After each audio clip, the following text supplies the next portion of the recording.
Fala aí, galera alvinegra, estamos de novo aí mais uma vez gravando nossos vídeos aí. Ficamos um tempo parado aí sem gravar os nossos vídeos mais longos, fazendo apenas aqueles shortzinhos, né, por conta de alguma dificuldade que nós estávamos para gravar.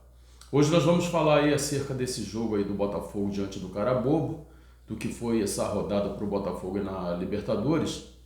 Vamos analisar aí o desempenho do time e tal, mas antes eu gostaria de pedir a você, como sempre temos feito aqui, eu sei que às vezes parece um pouco incômodo, né? A gente está toda hora tocando no mesmo assunto e tal, mas se faz necessário, não tem jeito. Se a gente não fizer assim, fica difícil de a gente conseguir os likes, fica difícil de a gente conseguir pôr a sua inscrição. Então, dê essa moral pra gente, se inscreva no nosso canal. Hoje nós somos quase 550, somos 549.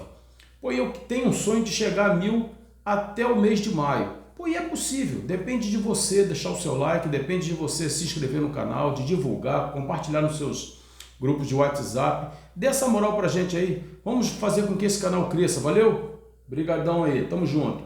Então, galera, ontem o Botafogo fez a sua segunda partida na Libertadores. Infelizmente nós demos mole aí no primeiro jogo, perdemos para a Universidade de Chile.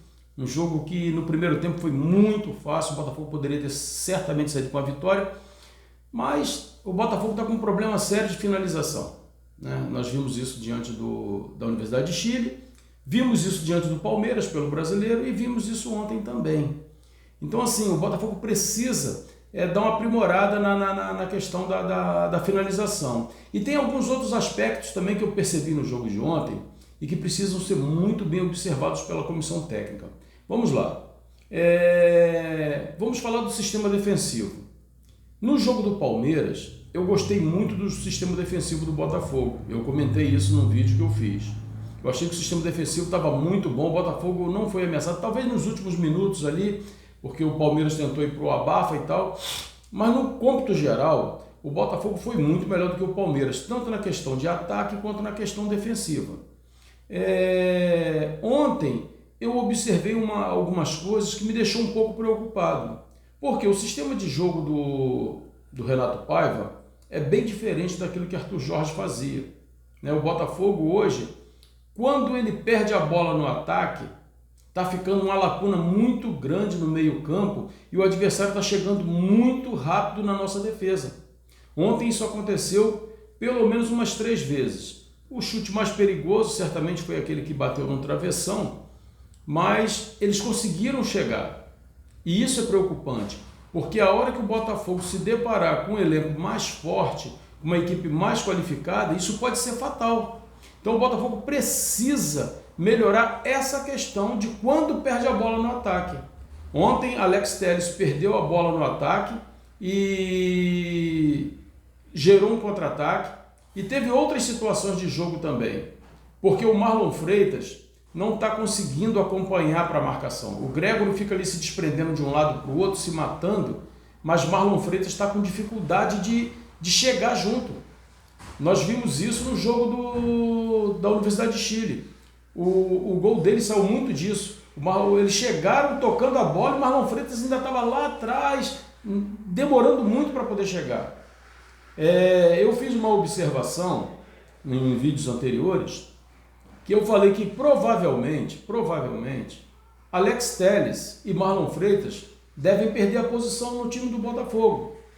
Com a chegada de Wendel, eu sinceramente acho que o Marlon Freitas perde a posição no time.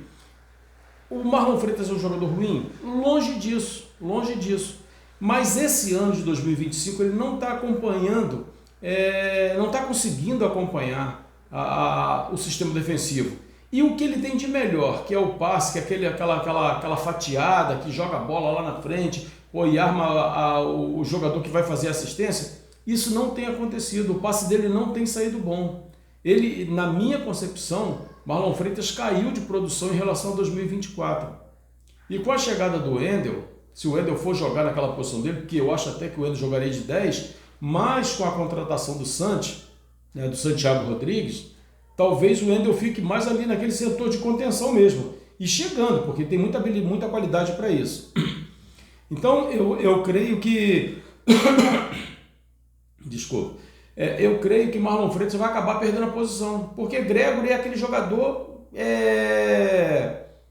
cão de guarda, né? Que ele acompanha a marcação o tempo todo. Nem sempre joga bem, mas 99% das vezes joga muito bem. E o Marlon Freitas não está conseguindo fazer essa questão da marcação. E jogando com o Patrick de Paula também não facilitou em nada, né? Quando o Patrick de Paula estava ali compondo o sistema defensivo junto com o Gregory e o Marlon Freitas. Então eu estou achando o Marlon Freitas com uma certa dificuldade. E eu acho que isso aí vai ser prejudicial para ele. Talvez ele perca a posição. E o Cuiabano, ainda que dê uma rateada de vez em quando, na minha concepção ele está pedindo passagem. Está pedindo passagem. O Alex Telles não está desempenhando um bom futebol. O Alex Telles é muito lento no retorno para a marcação.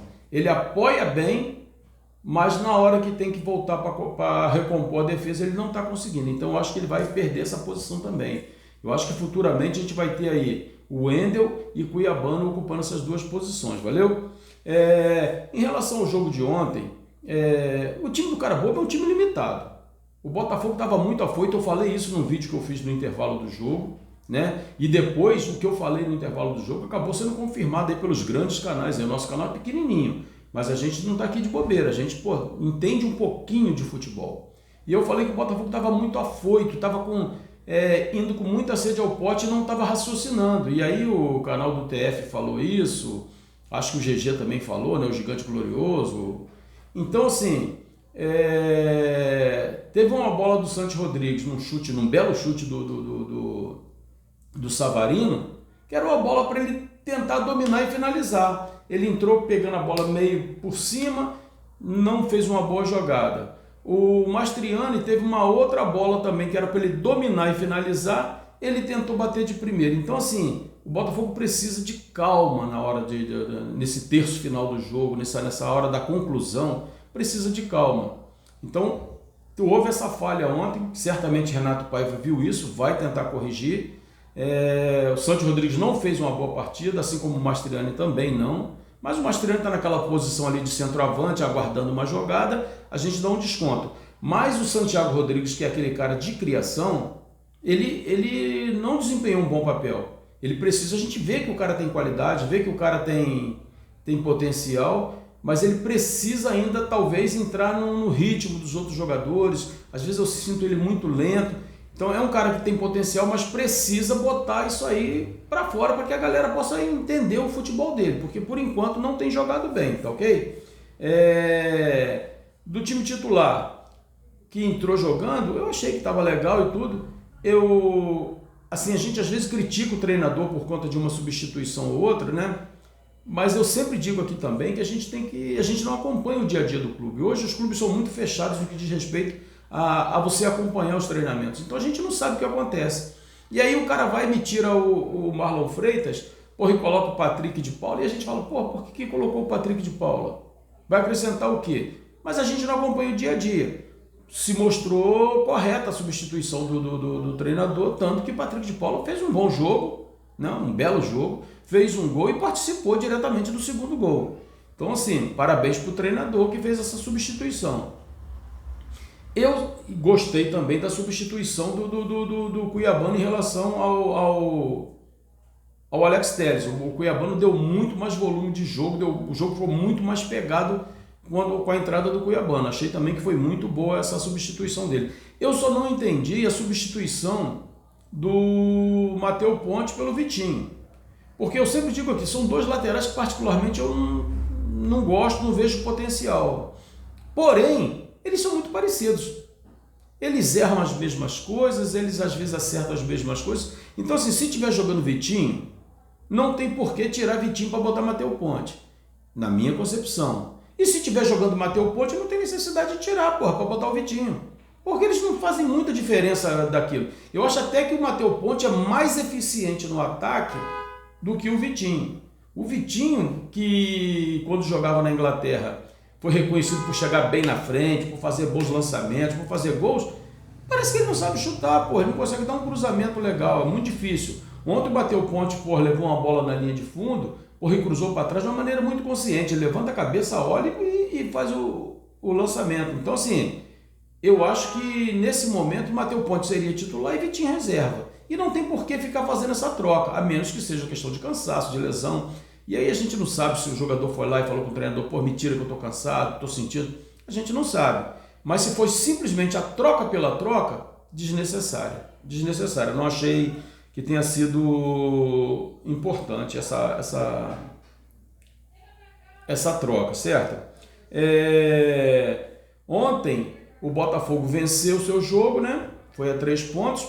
E o Estudiantes de La Plata, que era tido como o grande favorito aí do grupo, junto com o Botafogo, perdeu em casa por Universidade de Chile, que já abriu aí 3 pontos de vantagem.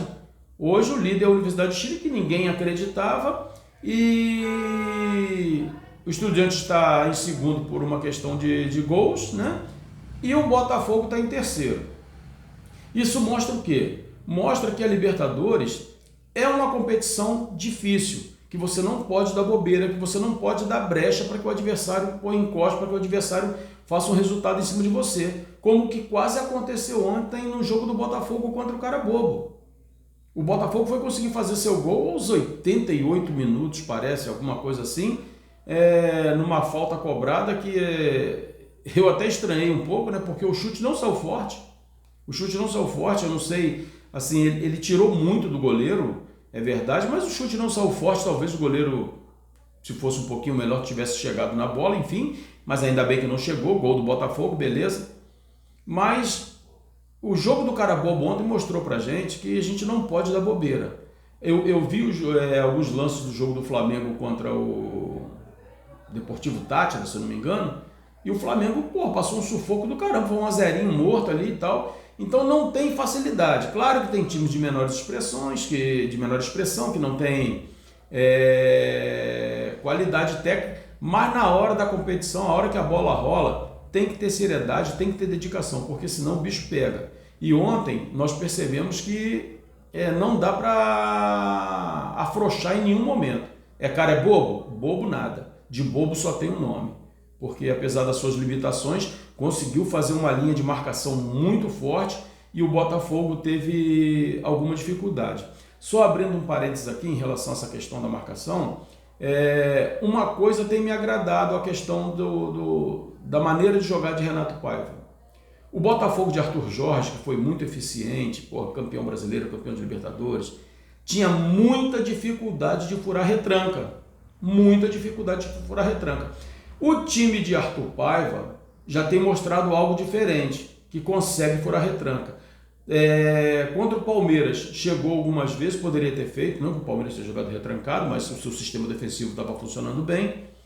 E ontem, o Carabobo, mesmo com aquela linha de 5, 6, às vezes até mais na linha de marcação, o Botafogo conseguiu chegar algumas vezes. O Arthur finalizou mal uma bola dentro da área, até nessa jogada do Matheus Ponte, que ele bateu meio que na orelha da bola e a bola saiu para o lado direito do goleiro, né? Aliás, o Arthur tem uma deficiência, né, na hora da finalização, ele precisa corrigir isso. Mas esse time de Arthur Paiva consegue furar retranca. Pelo menos é essa a impressão que tem mostrado para a gente. Coisa que nós não víamos no time de Arthur Jorge. Quando o time jogava de igual para igual com o Botafogo, delícia, o Botafogo ia lá e massacrava. Quando o time jogava retrancado, conforme foi o caso de Vitória, de Cuiabá e outros aí que jogaram retrancado, Bragantino, o Botafogo teve muita dificuldade. Então esse time já demonstra que consegue furar uma retranca, e isso é muito bom. Bom, galera, vamos terminar por aqui para o vídeo não ficar muito longo. O jogo no primeiro tempo do Botafogo não foi bom, mas o que valeu foram os 3 pontos. O Botafogo segue firme aí na luta, vai jogar agora 2 jogos fora, né, contra o Estudiantes, e depois vai pegar, se não me engano, o Carabobo fora, e depois faz os seus jogos em casa, certo? Vamos esperar aí que o Botafogo consiga essa classificação, de preferência em primeiro do grupo, porque isso aí também é importante, consiga uma boa pontuação para tentar fazer seus jogos em casa aí, porque todo mundo acha isso melhor. Eu particularmente, eu gosto mais de fazer o segundo jogo fora, mas enfim, eles têm lá a sua maneira de ver lá como que a coisa é melhor, tá ok? Então, Botafogo segue firme na Libertadores aí. Tamo junto, forte abraço e não deixe de se inscrever. Se você chegou até aqui, deixa seu like, se inscreva no nosso canal. Forte abraço, tamo junto.